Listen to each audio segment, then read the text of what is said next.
Ma'am Maria Victoria Opeña. So ito po yung refilling thread natin dito sa ating sewing machine. So ayan po siya, ma'am. Ayan. Tutulak nyo lang po siya dyan, ma'am. Then, apakan nyo po siya, ma'am. Sagad nyo po siya. Ayan. Kasi pag hindi po siya naisagad, nagbabara po siya dito sa ano na to, stopper. Then, tanggalin nyo na po siya, ma'am. Okay, so ito po yung full setup niya, ma'am. Yung transformer po, isasaksak natin sa outlet. Then, ito pong ano natin, diretso na po siya dito, ma'am. Ganyan po siya kadaling gamitin, ma'am. At ito naman po, ma'am, ilalagay nyo pa siya dito at ipapasok nyo po siya dyan.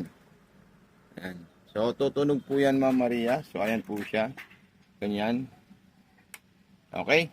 Then, ito naman po, ma'am, ilalagay nyo po siya dito, ma'am. Ito. So, ayan po siya, ma'am. Then, ilalagay nyo po yung lock. Ayan. Okay. Tapos, ito, medyo masikip po siya, ma'am. So, pwede nyo po siyang iurong ito, ma'am. Ayan. So, kung hindi po siya mag-ano, ma'am, tanggalin nyo lang po ito. So, dito, subukan natin sa isang ano. Ayan. Masabit siya. Stop mo. Edit nyo. So, okay, ma'am. So, isasabit nyo lang po siya dito, ma'am. Then, i-ano nyo po siya dito, ma'am. Ayun. Ito. Tutunog po siya, ma'am. Ayan. Then, dito naman po, ma'am. Maria. Ayan. Then, pagkatapos po dyan, ma'am, dire-diretso po natin dito, ma'am. Ito, pwede na po ito matanggal, ma'am. Ayan. Pwede po matanggal yan para makita nyo po kung saan nyo po ipapasok siya, ma'am. So, ayan po siya, ma'am. Ayan. Pagkatapos, dito, indicate nyo naman po dito, ma'am, kasi may spring po dito, ma'am. Ayan po yung spring niya. Ayan, tutunog po siya, ma'am. Ayan. So, yung sinulid natin, naka-indicate na po siya doon, ma'am, at nasa spring na po siya, ma'am. Then, dito naman po, ma'am. Ayan. Ganyan po siya. Pagkatapos, didiretso nyo po siya dito, ma'am. Ayan, at saka dito. Then, butas na po ng karayom po, ma'am. Ayan. So, ayan po siya, ma'am. Butas na po ng karayom natin ipapasok. Didirekta natin dyan, ma'am. Tapos, ito po yung mga pa-previous niya. Kung tatay po kayo ng mga leather, ma'am, so meron po tayong preset po pang leather, bobbing, sinulid, at saka yung sticker po namin para sa mga contact number namin po, ma'am. Okay, so ipapasok siya natin ng ganyan po, ma'am. Ayan. Then, ayan po siya.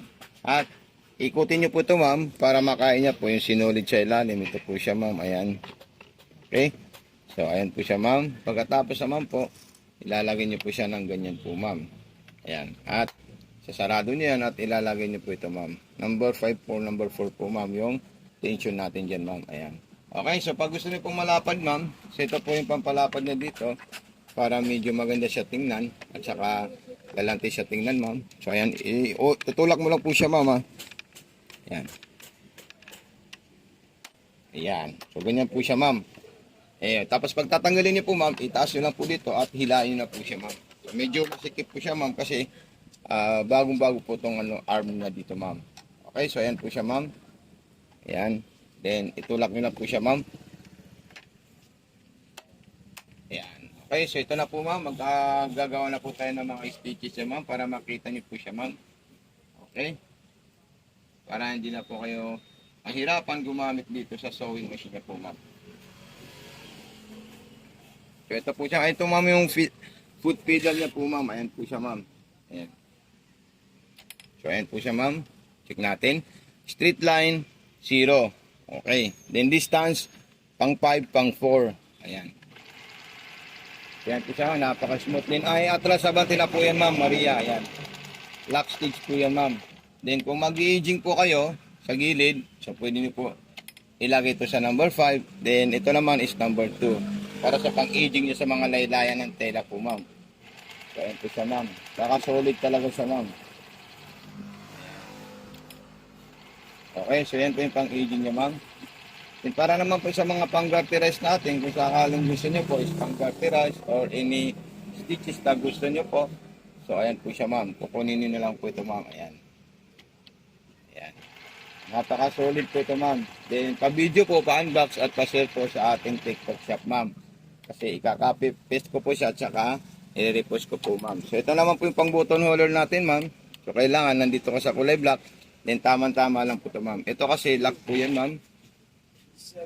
So, ito po, ma'am, yung button holder natin. So, pupunta po tayo sa bandang kaliwa. So, abante po siya, ma'am. Then, dito naman, lock ulit.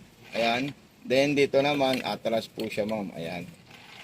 So, ayan po, ma'am. So, hindi pa po yan masyadong masinsin kasi hindi pa natin yan sinagad, ma'am. So, ayan po siya, ma'am. Ayan. Then, yung mga double stitch niya po, ma'am, sa zigzag, straight line. So, ayan po siya. So, ilalagay niyo po ito sa number 5. Ayan. Okay, so number 5 po, pag ito kukunin niyo po, ma'am. 5 dito, 5 din po doon. Pag straight line lang po ang kukunin niyo at wala pong zigzag na double, ilagay niyo ito sa 0 po, ma'am. So, ayan po siya, ma'am. Napaka-solid talaga siya, ma'am. Then, pag ilalagay naman po sa normal zigzag, ibabalik niyo po dito, ma'am, at number 5 po siya, ma'am. So, ito po siya, ma'am. I-check niyo po, napaka-solid po siya, ma'am, at napakaganda po siya tingnan, ma'am.